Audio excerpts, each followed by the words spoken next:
En RTBC, conversemos en paz. Queríamos rescatar esa conversación que hay en muchos escenarios cotidianos, profesionales, de diferentes ambientes, en los que sí creemos que la paz está presente.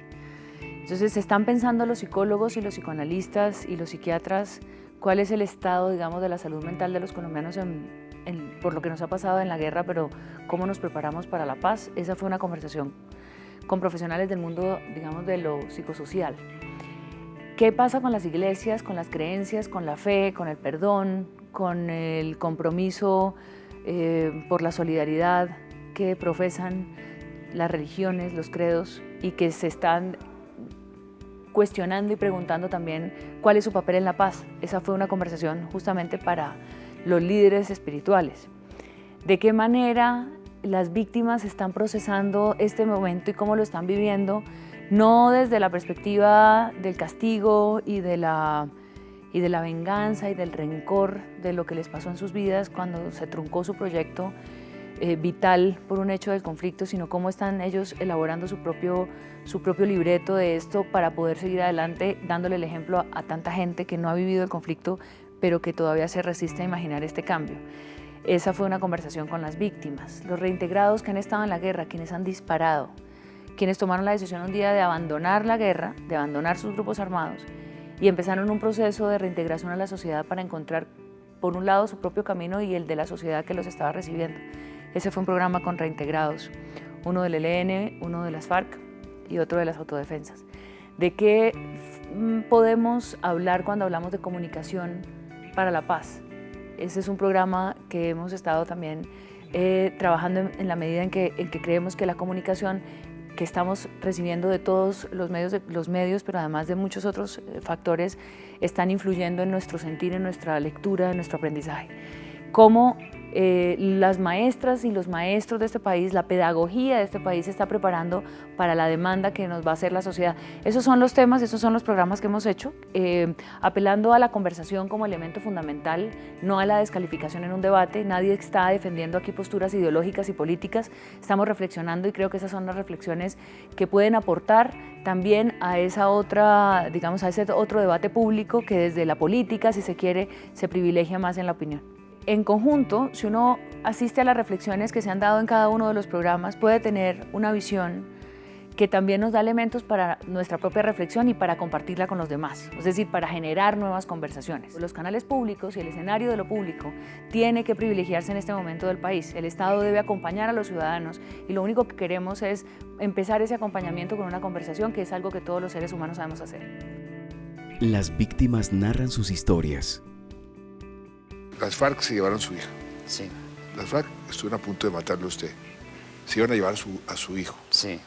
Eso fue en el año 2005, 2002-2005. Hoy, 10 años después, si usted se encuentra con ellos y hay paz, ¿cuál es su sentimiento frente a esos victimarios? ¿Usted los perdona? ¿Usted quiere que los castiguemos duro o como víctima? Porque para mí es muy importante que las víctimas queden satisfechas en sus derechos. Yo tomé la decisión de poner, la primera vez que se hace, que las víctimas fueran el centro de la solución de este conflicto y que las víctimas quedaran en cierta forma reparadas, que las tuvimos en cuenta en el proceso, que las tuvimos en cuenta hacia el futuro y que se sintieran, porque son las que más derecho tienen a que este proceso sea un proceso que las deje satisfechas.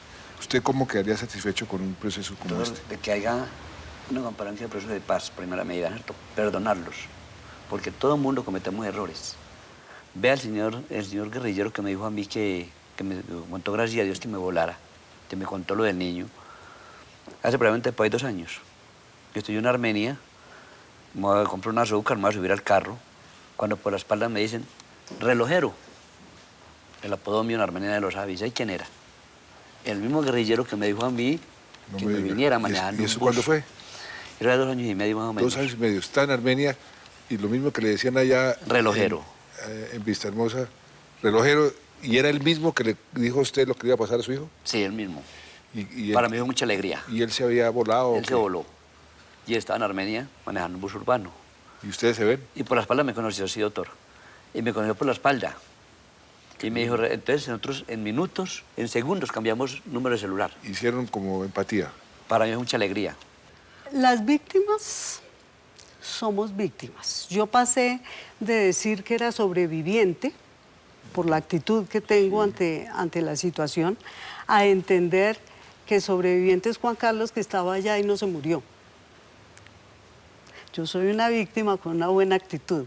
Si tú miras en la estadística, yo creo que Urabá es más fácil contar los que no son víctimas que las que son víctimas. Es más fácil, porque usted de una u otra forma, directa o indirectamente, es víctima.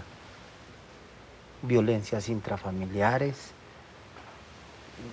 una cantidad de cosas que eso lo hacen víctima, lo hacen víctima. Entonces, de pronto nosotros, quizás ya usted aprende como esa piedra que le cae agua, ella se vuelve inmune o ella cría una lama que le sirve de protección, que el que pisa ahí se cae. Ya usted se vuelve inmune y ya usted se asocia y se vuelve ya, se acostumbra. La no repetición, que es tan importante, y lo que uno percibe es que las víctimas, entre sus derechos está el derecho a la no repetición, y que es lo que más anhelan, que esto no le vuelva a pasar a nadie más nunca. Ahí están los derechos, el derecho a la verdad, el derecho a la reparación simbólica o lo que sea, pero el derecho a la justicia. Muchos quieren y otros no, otros simplemente con que les pidan perdón o que les digan la verdad se sienten reparados. Sí. Pero todos sí quieren la no repetición. Pero es que hablábamos del perdón, y el perdón es una cosa que no se toca mucho porque la gente asume perdón como olvido, y eso no es cierto. No, eso no. El olvido no existe, pero el perdón es para liberarme a mí, para no entregarle más Energía de mi de su vida vida al victimario. Usted oye hablar de un proceso de paz. Usted oye que se está negociando la paz. Pero yo no sé si en la mentalidad de cada uno, porque cada quien tiene una manera de pensar distinto, puede ser que diga usted, bueno, pero es que se está negociando en determinado sitio y se está negociando con X, o con B, o con C. No, o sea, yo no sé si eso de pronto algún día hará parte para que yo mitigue o de alguna manera vea la tranquilidad, pero si todos esperamos la paz, todos como colombianos esperamos la paz, todos queremos la tranquilidad, todos esperamos dormir tranquilo, tener nuestras cosas sin problemas, sin nada, y no desplazarnos a otro sitio. Ya estamos allí.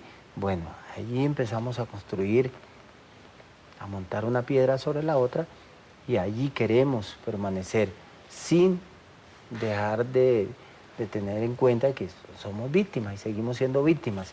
Y aunque usted o el Estado repare, porque de alguna manera lo reparan, pues uno nunca, como dice ella, ninguna mamá entierra a su hijo. O sea, usted por mucho que mitiguen su dolor, siempre va a estar dentro de usted ese dolor. La reparación, como lo decía Marta, la reparación, también las víctimas simplemente quieren que las tengan en cuenta. Una reparación necesariamente tiene que ser simbólica, pero por eso estamos reparando a las víctimas. Por eso yo hice aprobar una ley. En el Congreso aquí vino el secretario general de Naciones Unidas a la firma de esa ley, porque era una cosa histórica. Comenzar a reparar a las víctimas en medio del conflicto, eso no lo ha hecho ningún otro país. Y ya hoy llevamos más de 500.000 de víctimas reparadas. Si tenemos verdad es para que no se repita. Si tenemos justicia es para que no se repita. Si reparamos es precisamente para que no se repita. Y así ir cicatrizando las heridas. Pero esa es una forma de ir construyendo la paz. La paz se construye en nuestros hogares, en nuestros corazones, en nuestros colegios y en la sociedad en general. Y eso es lo que nosotros hemos querido hacer con las víctimas, para que las víctimas se sientan importantes, dignificadas y que juegan un papel fundamental en este proceso de paz. Los líderes religiosos invitan a usar la palabra. Este espacio está pensado para provocar las conversaciones como método también de pedagogía para la paz, como construcción de bases de respeto, ¿no? Que a través del diálogo se puedan estar construyendo nuevos referentes de nosotros mismos, de cómo nos tratamos entre nosotros mismos y cómo vamos a ser capaces de aprovechar este momento, esta ventana que se abre con el acuerdo de paz, para empezar a pensar esta sociedad de qué se tiene que sanar. 60 años usando armas no nos han servido más que tener dolor, tragedia, muerte. Y que lo significativo de La Habana y lo que queremos asumir los colombianos es que la palabra se hizo conversa y estamos dialogando. Entonces, como que el mensaje para todos los colombianos: ya no más armas en ningún escenario, en ningún espacio. ¿Por qué? Porque lo que tenemos que usar ahora es la palabra. Y ojalá que nosotros aprendamos a usar la palabra amable, la palabra dulce. Como dicen los NAS en Colombia, hay que usar la palabra dulce y el caminar sereno. Entonces, ese mensaje que nos llegan de las culturas ancestrales, ustedes, para todos los colombianos, son terriblemente significativas. Nada más de armas, las armas son el fracaso de la palabra, escribíamos en la carta que hicimos todas las iglesias y fes. Entonces, a mí me parece que es algo muy simbólico para esta agenda subjetiva que le queremos proponer al presidente, que le queremos proponer a Colombia. Ahí tenemos una sociedad totalmente militarizada y tenemos unos mensajes inclusive desde el exterior que son supremamente fuertes, validando el uso de la fuerza y de la importancia del uso de las armas para resolver cualquier diferencia que tengamos. Yo creo que eso no lo podemos tapar con un dedo, no, eso hay que reconocerlo, y eso requiere inclusive toda una reforma estructural para abordar este tipo de temas. Ahora, nuestra sociedad colombiana está totalmente polarizada. Los imaginarios que hay en la sociedad, por ejemplo, son supremamente fuertes, que nos dicen que el que es héroe es el que porta armas y el que está en la posibilidad de acabar al otro. Al colombiano se le enseñó que es el centro del mundo, entonces se le olvida también mirar los ejemplos de lo que ocurre fuera del mundo, como lo que estaba citando ahorita, por ejemplo, Siria.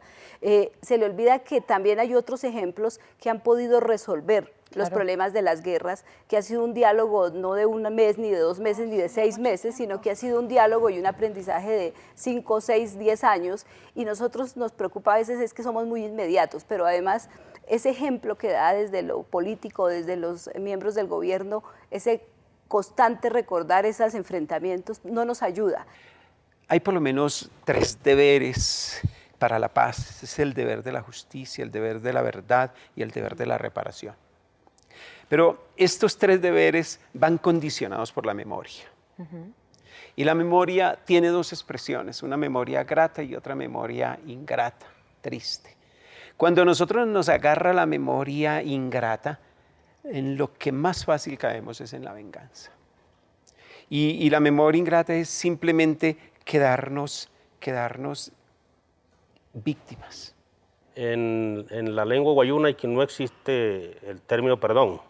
Resulta que el perdón va implícito en la reparación, sí.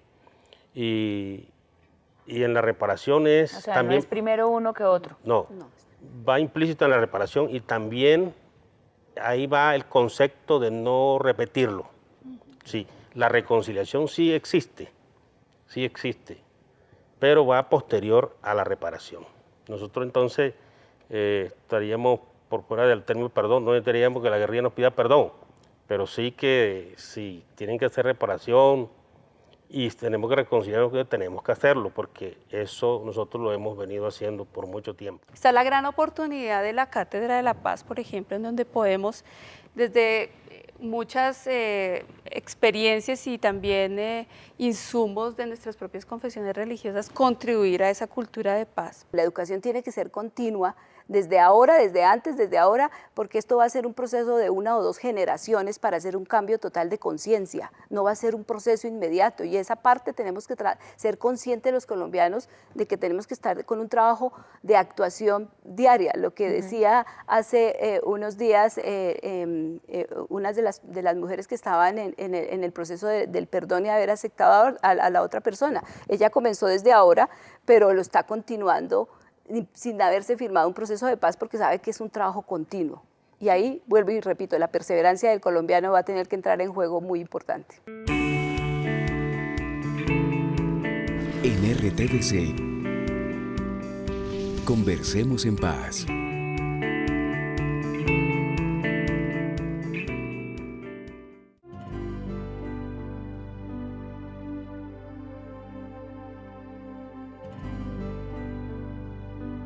Si queremos terminar este conflicto armado, esta guerra, pues tenemos que entender la cantidad de sentimientos, de emociones que produce una guerra y cómo podemos cambiar esos sentimientos, esas emociones y encauzarlas en una sociedad en paz.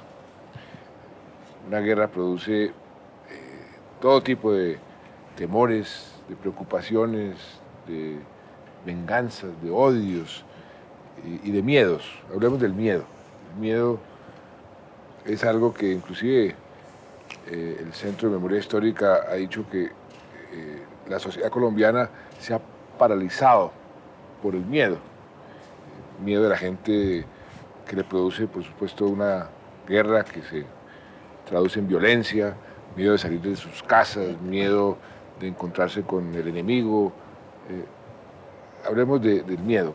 ¿Cómo puede uno hacer para poder cambiar ese sentimiento de miedo y cuáles son las consecuencias negativas del miedo y las consecuencias positivas de poder eliminar el miedo? Es una señal de alerta, primero que todo, frente a algún peligro, objetivo o menos objetivo, pero en principio sí es una señal de alerta. Sin embargo, las proporciones que toma el miedo ocasionan conductas muy distintas, y hay algo que me preocupa específicamente con el miedo, presidente y compañeros de mesa, y es la facilidad con que el miedo se transforma o se enmascara con una actitud agresiva. Si realmente el miedo lleva a una actitud violenta, rápida, de parte del que se asustó y posiblemente del que se asusta con el asustado. De manera que ahí empieza a crearse ya un conflicto adicional. Gente que le tiene miedo a la paz, que prefiere estar como está porque uno les dice vámonos a trabajar por la paz y pronto dicen pero expresan un miedo a la paz. ¿Será por qué? Porque miedo, están... Es por miedo, es por físico miedo, porque el miedo es un sentimiento natural y tener miedo hace parte de las emociones primarias del ser humano.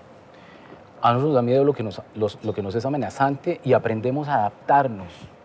Y el miedo nos ayuda a que nos protejamos y a que nos adaptemos. Entonces se nos vuelve familiar el miedo. Y vivimos con el miedo y nos parece hasta chévere vivir con miedo. Entonces en este país vive con miedo el que tiene 6 guardaespaldas o al que le van a robar su cultivo en el campo, y es el mismo miedo, presidente. Como no conocemos la paz y no la hemos conocido, también nos da miedo. La paz les da miedo a la mayoría. Por desconocida. Porque nos adaptamos al miedo y nos acostumbramos a protegernos a ese miedo. Cuando uno ve cómo es que se ha instigado el miedo en la sociedad colombiana, es por los escabrosos niveles de violencia. Aquí nos mataron a una generación completa de líderes políticos. Eso simbólicamente, para una generación como la colombiana, era llenarlos de miedo y paralizarlos. Y yo creo que el impacto más profundo que nos ha dejado el miedo hoy no solamente tiene que ver con el no ser capaz de ir hacia adelante y de imaginarse un futuro, pero tiene que ver también con la apatía y la indiferencia. Cuando uno le pregunta a los jóvenes, ustedes ¿Por qué no se comprometen con los proyectos políticos o por qué no se comprometen con este proceso de paz? Muchos creen que es mejor no tener nada que ver con eso. Entonces la apatía va muy cercana con el miedo. Si uno es capaz, como dice André, y en eso estoy totalmente de acuerdo con el tema de los ojos, así suena un poco retórico, de hecho, es que uno tiene que hablarle a los ojos a la gente, leerle los rostros, leerle las caras, leerle las arrugas, las canas, etc. Eso suena muy bobo, pero lo que ha pasado en nuestros países es que nosotros no le vemos los rostros a la gente, y si nosotros no le conocemos esa historia y esa especie de memoria sedimentada que hay en la cara, ¿cómo podemos construir un poco de convivencia? ¿Cómo podemos rearmar nuestras relaciones interpersonales, cotidianas, colectivas? Y ahí es donde está el reto de lo que viene después de si se firma, entre otras cosas, que yo sé que se va a firmar. Lo que viene es reconstruir esos rostros en los próximos muchos años que vienen.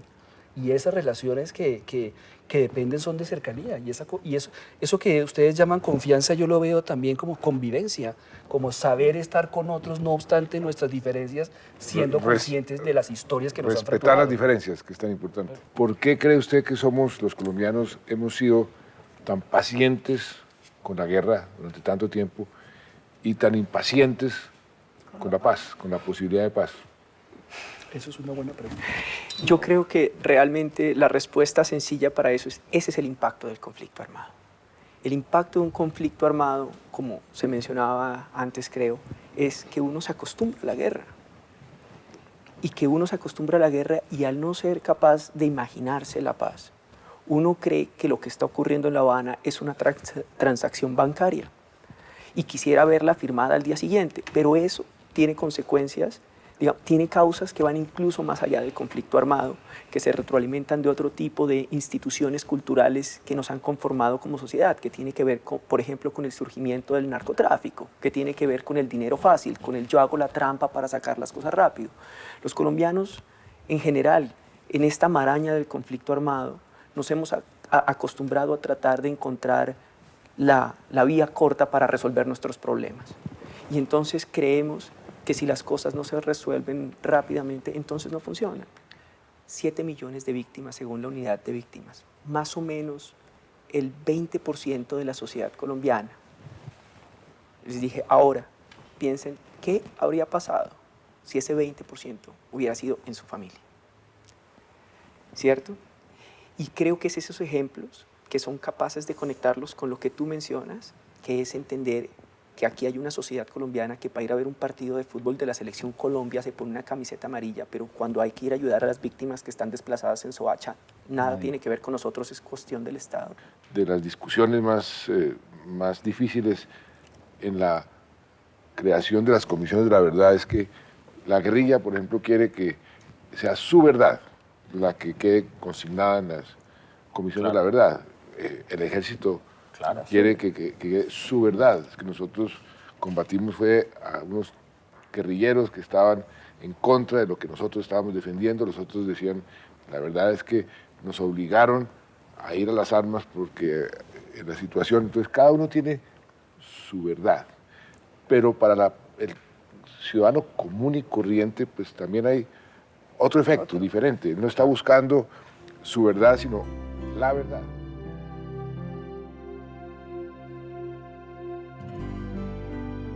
Yo estoy acá porque quiero contarle al mundo, a ustedes, y decirles que la reintegración en una persona sí cambia la vida. O sea, uno vuelve a nacer. Yo estoy acá porque quiero que todo el mundo sepa de que, o sea, de que se den de cuenta de la realidad, de los hechos, de que no piensen de que todo lo que se mira en televisión, de todo lo que se dice es la realidad. Hay cosas que no son así. Y por eso nosotros venimos acá a decirle al mundo qué es la realidad. O sea, qué es lo que estamos viviendo. Ahora con lo de la paz, queremos que se den de cuenta de eso también. Que nosotros también queremos la paz y nosotros la estamos ayudando a construir porque somos personas que ya salimos de ese grupo por dichos motivos, porque nos dimos cuenta de que eso no era bueno, de que estuvimos allá un tiempo porque no teníamos conocimiento de lo que era la sociedad. El proceso de reintegración hoy es un proceso exitoso en este país. Pero también quiero decirle que aquellas personas que están en los grupos insurgentes son personas también de carne y hueso, no son seres extranaturales. Que hoy ellos están en ese proceso por X o Y situación.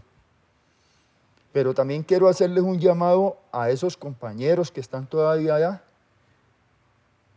que hoy el pueblo colombiano está cansado de la guerra.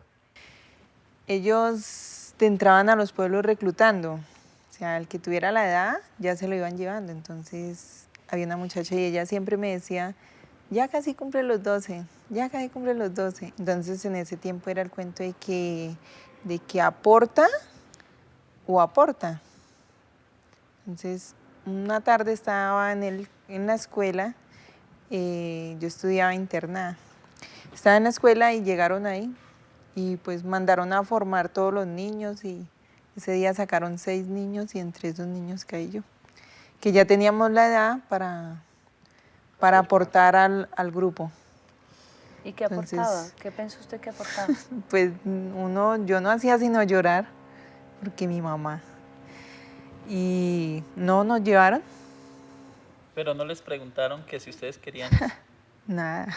de una. Solo nos dijeron, ustedes tienen que colaborar, tienen que aportar porque cada familia tiene que colaborar en algo. ¿Cuánto tiempo pasó allá? 8, iba para 9 años.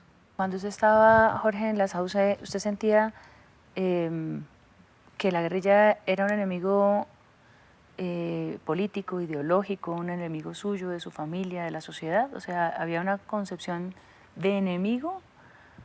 No, yo trabajaba con la misma idea que tuve cuando estuve en el ejército, que eran bandoleros, que eran personas que estaban allá que porque ellos querían, y mentiras, que uno se va dando cuenta, que no es así.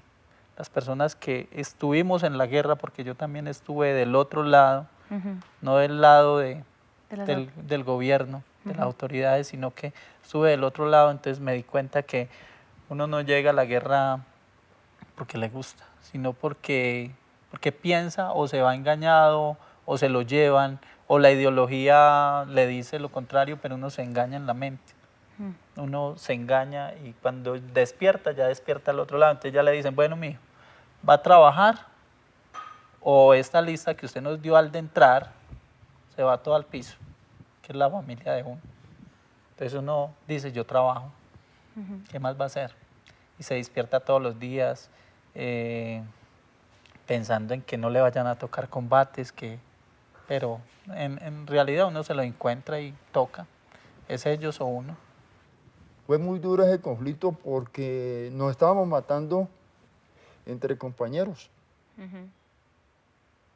Y en un momento dado nos encontrábamos y era enfrentamiento. ¿Ya? Y los muchachos me comenzaron a decir un día, viejito, nosotros no vamos a combatir más porque allá está mi hermano, allá está mi primo, allá está mi tío, allá está mi amigo. Y yo dije, no, razón valedera. Yo también estoy de acuerdo con ustedes. Pues que uno se preguntaba, ¿por qué me estoy matando con el compañero? Y entonces tomé la decisión de pronto arbitraria ante los otros mandos de entrar en un proceso con el otro mando de la FARC y decidimos no tocarnos, no molestarnos e informarnos cuando íbamos a pasar por una ruta. Pero eso fue una bofetada tanto para para las comandancias fueron una bofetada, tanto para la FARC como para el Ejército de Liberación Nacional. Y eso llevó a que me trasladaran a mí de Nariño al Cauca. Y en el Cauca pues poco conocimiento todavía de la zona, y entonces me capturaron. Pero asumí el proceso y lo he asumido con la responsabilidad que hoy estoy dispuesto a trabajar en cualquier parte del mundo diciendo de que este proceso de reintegración es importante, que este proceso de reintegración es vital para que aquellos amigos que están allá todavía en el conflicto miren a ver cómo entran en un proceso de diálogo con el Estado colombiano, pero es hora de que se acabe esta guerra porque ya, de verdad, el pueblo está cansado de esto. Estamos cansados de esto.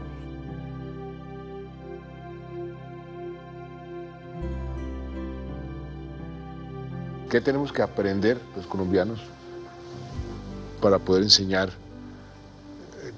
la paz? ¿Qué es la paz? ¿Qué tenemos que asimilar nosotros primero? Yo diría que, en primer lugar, me parece muy importante este escenario y agradezco la oportunidad de estar aquí. Me parece que usted lo ha dicho muy bien, señor presidente, que el tema de la educación para la paz no es un tema solamente que compete a las instituciones educativas y al escenario de la educación formal.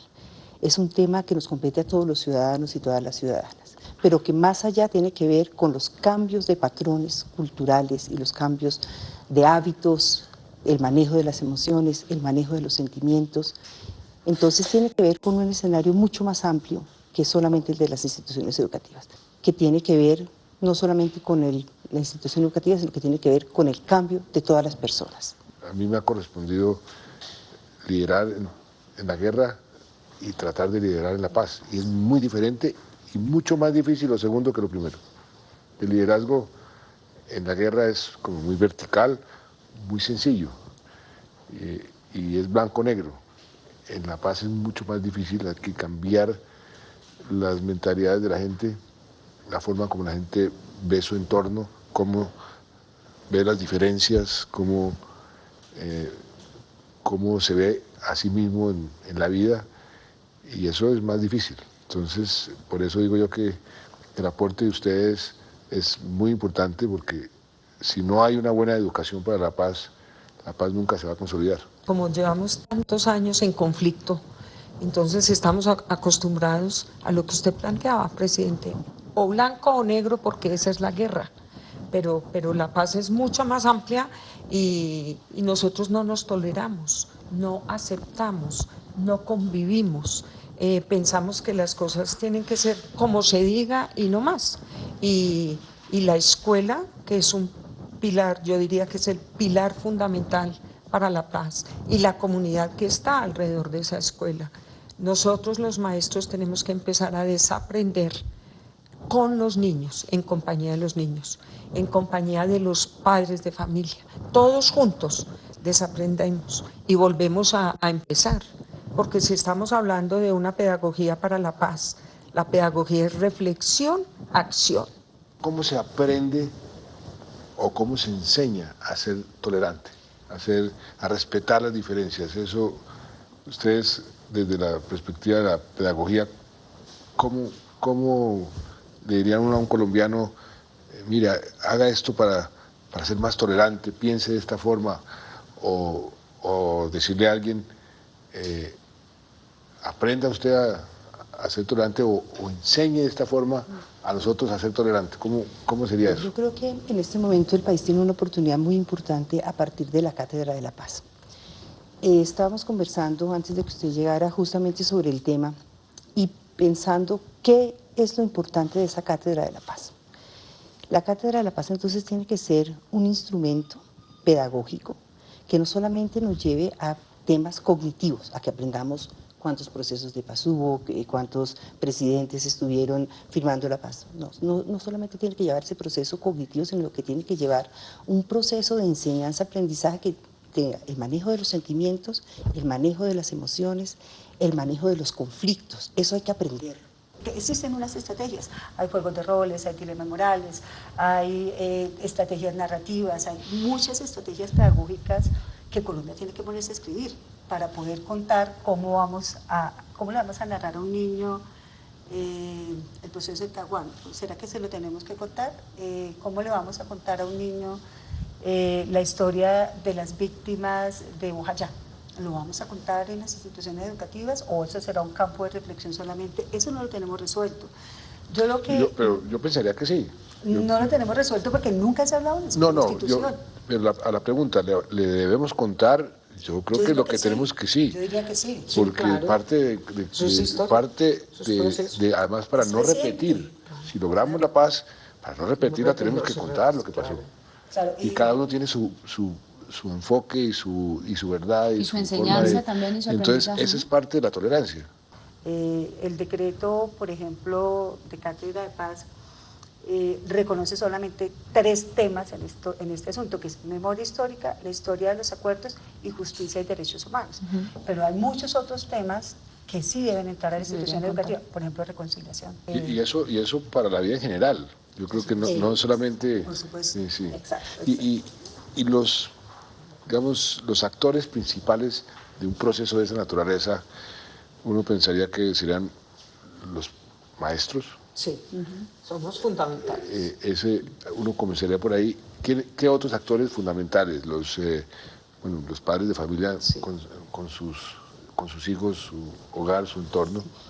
Colombia tiene una tradición muy amplia de educación para la paz. Estamos trabajando organizaciones desde hace más de 20 años en este tema.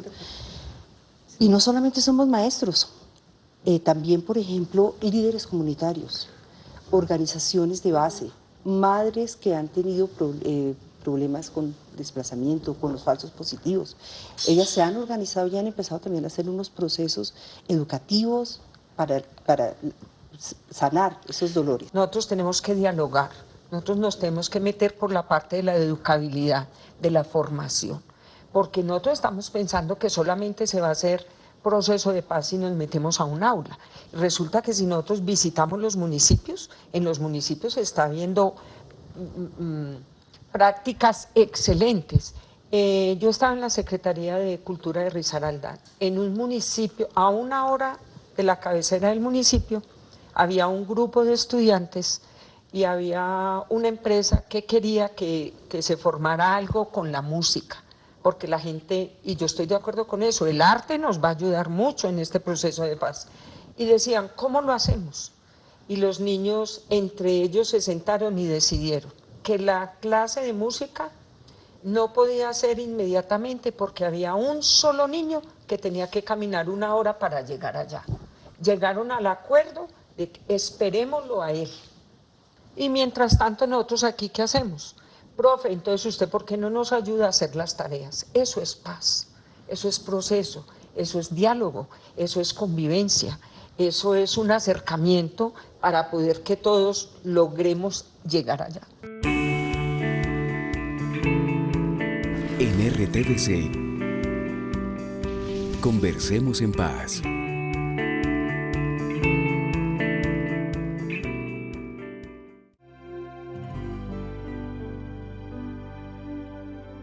Estuvieran viendo con ojos de dramaturgos y estuvieran diciendo quiénes son los personajes de esta escena y de este relato que está aquí, de este libreto que está aquí.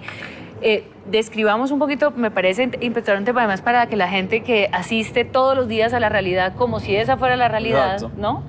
También como que echemos un poquito para atrás diciendo cómo se puede cambiar la percepción de esa misma realidad que nos la cuentan los medios, pero que de pronto pues está en formato reality. Yo lo que siento que ha empezado a pasar desde el miércoles pasado hasta hoy es que cierto sector de la prensa, por ejemplo, con el tema de la paz, es que la fácil, para no perder audiencia, es jugársela a poner en duda todo.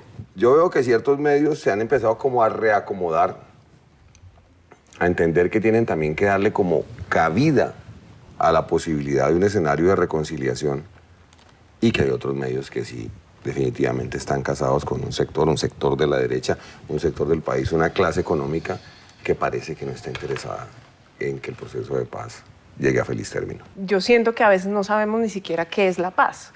Y empezando por ahí, para nosotros la paz es un concepto completamente abstracto. Empezando porque nunca hemos vivido en paz. No sabemos cómo se come, con qué se hace, o sea, no sabemos qué es vivir en paz. Entonces, a partir de ahí, creo que ya estamos en una nebulosa. Cuando uno dice, se va a firmar la paz, ¿pero qué es firmar la paz? ¿Es dejar las armas? Pero yo creo que es un concepto que va mucho más allá de una firma o de que un grupo se desmovilice. Creo que es un problema que se nos viene encima, pero tenemos que empezar a definirla. Tenemos que hacer una profunda reflexión sobre cómo nos estamos educando, ¿cierto? Y esa será otra pieza. Hay una cosa que a mí me asombra sobre esto de cómo nos representamos, que es que yo desde que soy niño he oído no matarás, no robarás y serás bueno, y lo tenemos claro. Tú le preguntas a cualquier niño en cualquier escuela, acabo de venir de una escuela, y él sabe exactamente qué decir.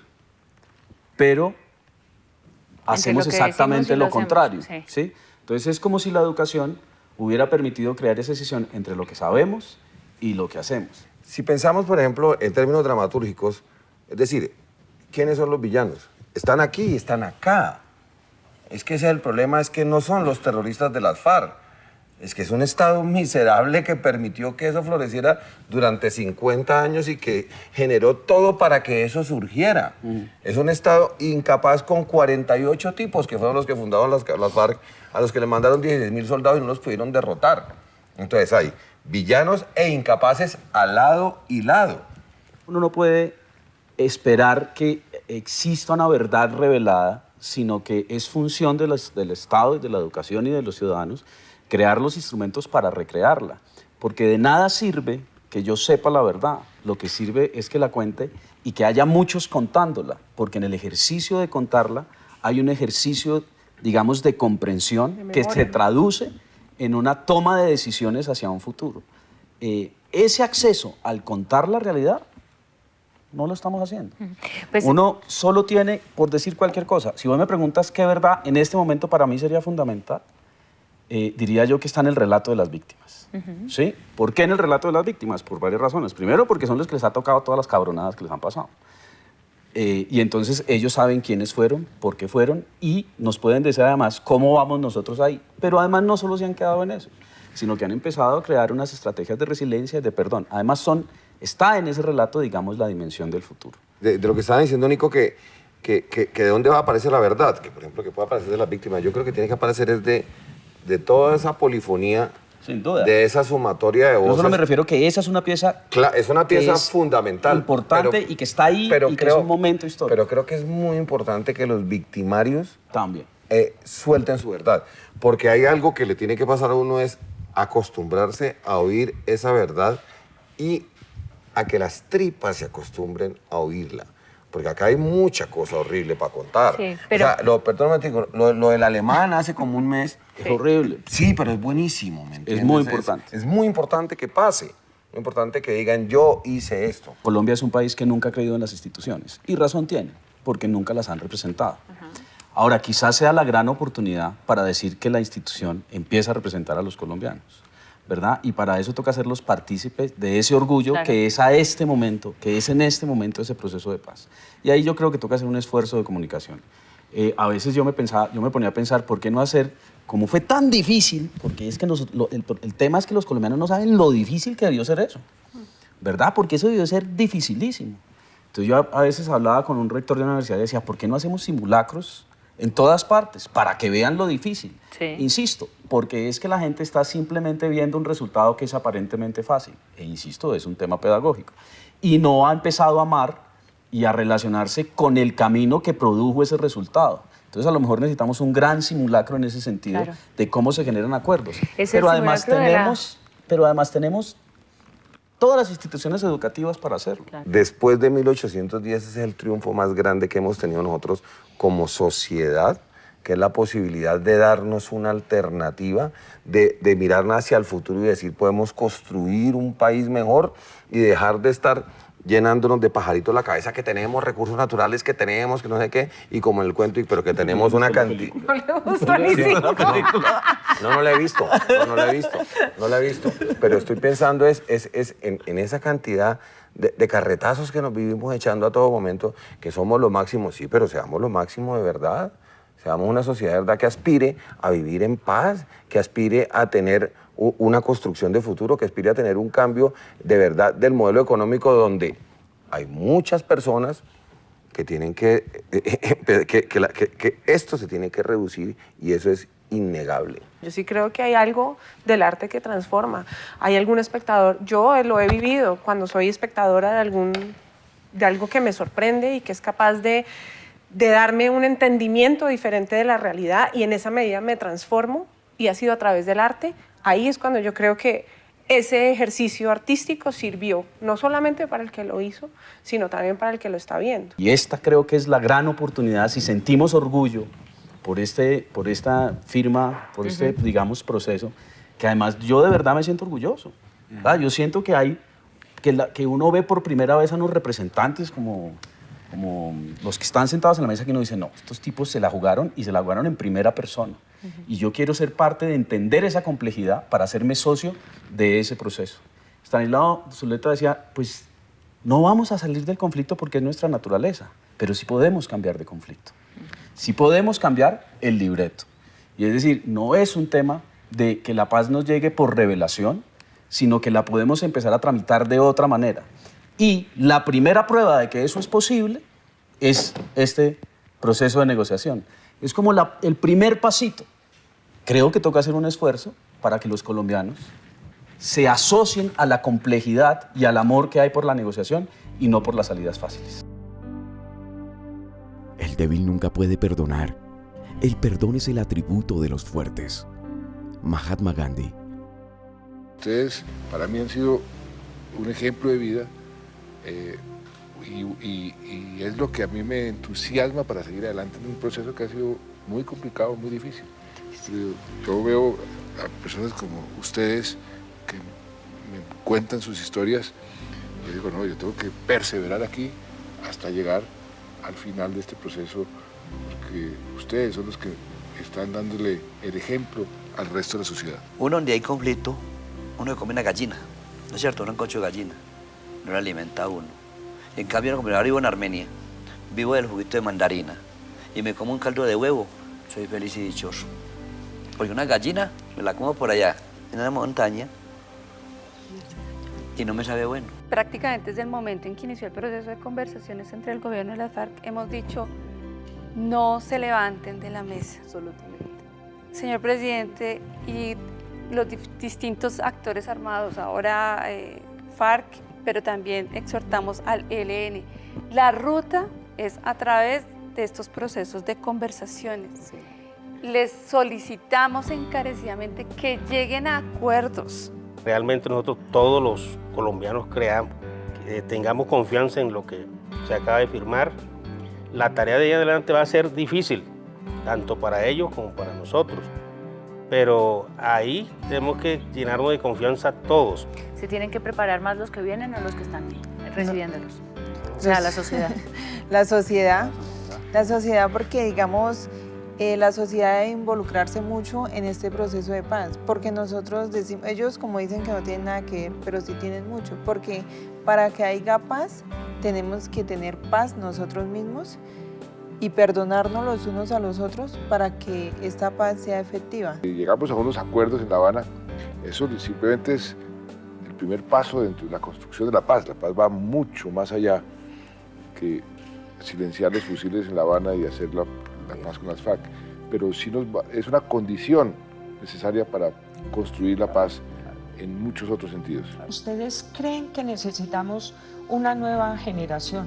Y no es que creemos que la necesitamos, sino que la vamos a tener y el trabajo va a ser mucho más fácil, porque es que nosotros, bueno, los que vienen más abajo y también nosotros, somos la generación del rencor porque hemos vivido en eso. Pero si empezamos a ilusionarnos con esta escuela de inclusión, de diálogo, con que el proceso va a empezar, obvio que los niños dentro de 3 años, los niños de primera infancia que van a ingresar a transición, ya no tienen el pensamiento bélico. A mí sí me gustaría ver a las partes que están sentadas negociando, esas manos empujando el carro, el bus, lo que sea, el expreso paz. Yo pienso mucho en la marcha que hubo en el 2007, que fue contra las FARC. Creo que es una de las marchas más grandes que ha habido. Una marcha de odio. Fue una marcha de odio. A mí me gustaría que ese día hubiera una marcha igual de concurrida, multitudinaria, pero a favor de la paz y en aplauso hacia esa firma. Espero que ese día en que se firme la paz suceda algo que fue lo último que me dijo Antana Mocus, que a mí me dejó con el ojo cuadrado, porque creo que es eso. A lo mejor a partir de ese día la gente podría salir sonriendo en la cédula de ciudadanía.